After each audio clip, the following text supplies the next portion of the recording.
Selamat datang di Jeffrey Channel. Kali ini gua akan ngebahas Davigo Dragon, motor listrik terjauh se-Indonesia. Oke, gua baru aja ini cuci motornya ya. Dan biasa yang di YouTube itu review kalau pertama kali pakai ya, first impression aja ya. Kali ini gua akan ngebahas untuk bagaimana pengalaman memakainya selama 1000 km ya. Ini kita udah mencapai 1000 km ya. Kita tunjukin aja dulu. Oh sorry, buka. Ini saya sengaja ya taruh ini pas lagi cuci karena nih kalian bisa lihat sendiri ya, airnya itu dia ngerembes guys kalau lagi nyuci. Nah ini yang perlu diperhatikan juga ya buat kalian ya. Ini agak bahaya di sini karena itu dia akan ngerembes. Bentar. Oke, lanjut lagi ya. Sudah gue bersihin. Nah ini pemakaian gua 72 volt 1041 km ya. Jadi di sini sudah tertunjuk 1041 km. Tadi ya yang seperti gue bilang tadi gue cuci di sininya ngerembes ya. Kemungkinan itu dari sini ya. Sininya kan ada lekukan kan. Air tuh masuk dari sini. Nah ini saya nggak tahu ya. Mungkin pihak Davigo bisa konfirmasi ya. Boleh nggak kalau misalnya masuk air ke sini gitu loh. Sini kalian bisa lihat ya ada air gitu masuk ke sini nih. Boleh apa enggak ya? Karena kan setiap cuci tuh dia ngerembes terus buat ini ngerembes terus lewat sini nih. Itu aja sih yang harus saya perhatikan ya. Kalau misalnya pihak Davigo bisa kasih tahu boleh apa enggak ya, boleh konfirmasi di kolom komentar ya. Nah, ini gue mau bahas dulu nih keuntungan dari motor listrik ini ya. Davigo Dragon ini tentu aja ya keuntungannya tuh di baterai ya. Kebetulan ini Davigo Dragon yang tipe lithium. Tipe lithium itu bisa sampai 160 km atau kalau di gigi 1 mungkin di jalanan datar bisa sampai 200 km. Nah, itu dalam kecepatannya itu udah cukup banget ya. Di kecepatannya kan ada 4. Di 21 itu udah cukup banget. Karena kalau di 1 itu dia 35 km, tapi dia bisa tembus sampai 40 km kalau di gaspol. Gigi 2 itu dia 45 km.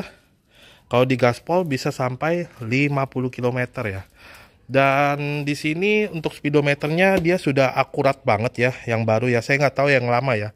Kalau yang di baru ini sudah akurat banget.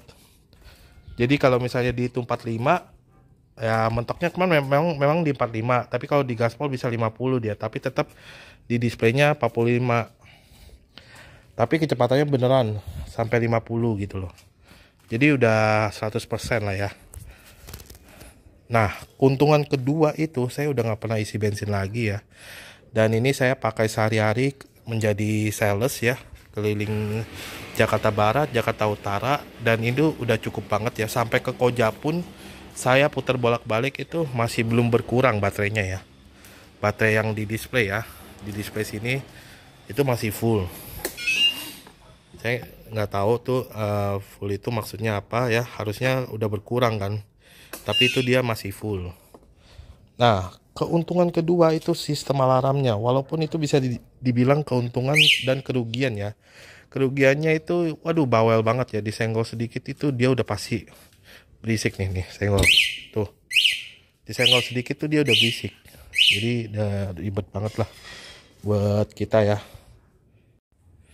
Lalu lanjut ke keuntungan ketiga, itu joknya empuk sekali ya. Kalau kalian biasa nih pakai NMAX, dengan NMAX saya bungkus rapat-rapat ya karena sudah jarang pakai NMAX. Karena NMAX itu 2 hari, kalau saya menjadi sales itu bisa 60 ribuan karena isi Pertamax ya. Ini cuma listrik doang. Nah ini empuk sekali ya, joknya tuh empuk banget. Dan handlingnya juga enak ya karena ini ban kecil. Ban kecil ini ada kekurangan ada kelebihannya juga ya. Nanti kita bahas kekurangannya di belakang. Oke, masuk ke segmen kekurangannya Davigo ya. Kekurangan Davigo ya sekarang untuk platnya dia cepet ya. Sebelum 1 bulanan dia udah jadi ya. Ini plat saya udah jadi ya, 1 bulanan udah jadi. Terus kedua itu karena bannya kecil ya. Bannya kecil ini kemungkinan gasruknya tuh sangat tinggi ya. Lalu ditambah lagi shocknya ini yang terlalu empuk. Shocknya ini terlalu empuk ya. Jadi kalau goncengan itu udah pasti tuh. Kalau kita jalan biasa tuh pasti ngegasruk dah. Kalau kena polisi tidur tuh pasti ngegasruk. Dan saya nggak tahu ya karena mungkin ini ban kecil atau gimana, itu kayak kepleset gitu kalau kita goncengan ya. Dan kedua itu kekurangannya itu di kampas rem ya. Kampas rem ini kita nggak bisa beli bebas ya, harus beli di Davigo seharga 65.000 ya, dan harus datang ke sono juga. Dan ini saya baru pakai 1000 km tuh udah ngerasa kampas remnya udah agak botak gitu, untuk yang belakang atau yang depan saya nggak tahu ya, karena licin sekali gitu loh. Jadi saya merasa harus ganti kampas rem ya kayaknya ini. Lalu ketiga itu ya untuk spare partnya ya masih agak kurang ya di pasaran ya. Saya mau ganti shock aja agak susah ya, agak bingung mau ganti shock apa gitu loh. Lalu balik lagi ke bannya. Bannya ini dia tipe kompas ya, 10 inch 3 ya, 3.0 kompas. Dan bentuk bannya seperti ini ya. Ini bannya sangatlah licin ya, jadi kalian harus hati-hati ya di jalanan yang licin itu, yang aspal atau semen keras gitu, itu kalian harus hati-hati sekali ya, karena ini bisa kepleset guys, hati-hati loh. Nah ini ya 3 inch 10 3.00 terus 10 inch ya, mereknya Kompas. Dan juga untuk nih saya ada komplainan lagi, sebentar ya.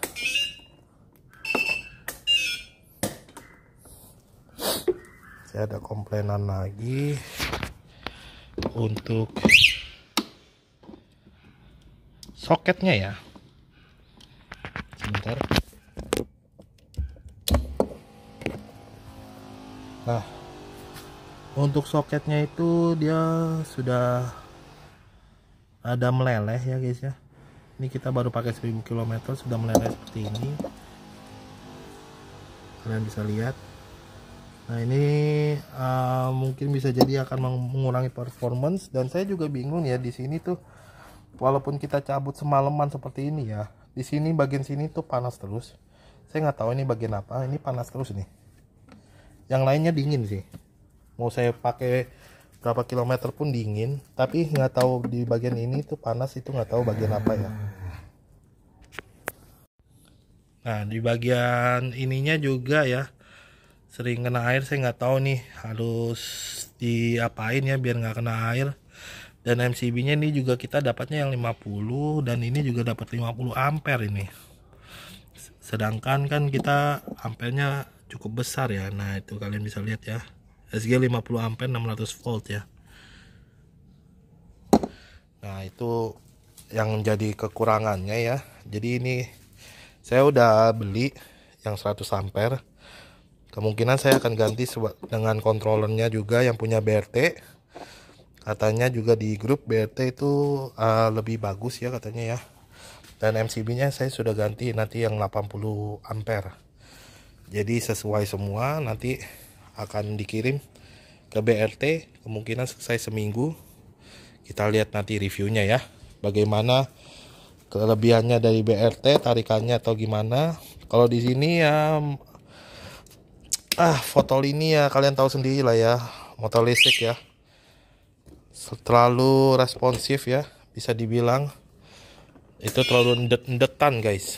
Nah yang tadi ya balik lagi ya, sorry ya ini ketinggalan, itu kenapa standar 2 nya saya copot, karena gasruk terus, bahkan saya belok sedikit aja itu udah gasruk ya. Jadi ya mau nggak mau saya lepas supaya dia nggak gasruk lagi. Nanti kemungkinan saya akan ganti ban yang 3,5 10 inch, dan mungkin shocknya akan saya setting lagi reboundnya. Itu aja kelebihan dan kekurangan Davigo. Jika kalian ada pertanyaan ataupun saran, rekomendasi bagaimana untuk memodifikasi Davigo ini menjadi lebih enak dan lebih mantap, boleh langsung komen-komen aja. Dan kalau mau touring atau ke San Mori boleh-boleh ya, hubungin aja saya ya. Thank you guys.